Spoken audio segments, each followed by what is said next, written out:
Ayun guys, kauwi lang namin galing Hong Kong. 4 PM, July 22. Kanina, nasa Hong Kong pa tayo eh.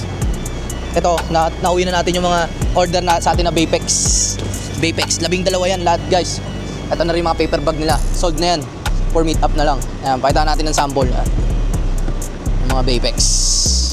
Yan. Ay, oyster. Ano ata to? Coke? Ay, yung ABC Camo. Ayan oh, ganda guys oh, crystal stone oh. Type 2 Baypex ABC Camo. On hand. Complete yan guys, brand new. 4 dito sa malaki, 2, 6. Tapos another 6. Tapos may paper bag tayo para sa mga buyer natin. May kanya-kanya silang paper bag, previous. Kasama yan eh. Yan. Legit na vape na paper bag. Tapos ito, nakasold din yung tropa natin. Pagdating ko agad ng Pinas, nakasold ng J3 Black Cement.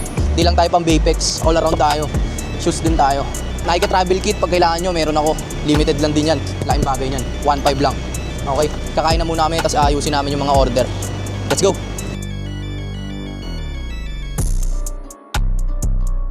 Na flat pa bago mag-deliver. Pero okay lang. Tuloy pa rin tayo sa mission. Gagawa natin palagi ng paraan at gaganapan. Ito pala yung di-deliver natin ngayon, 2. Sa Paco, Maynila. 2, nakabukod na rin yan. Pinaanginan na natin yung gulong. Sama natin si Toyo. Guys, may papashoutout ka guys.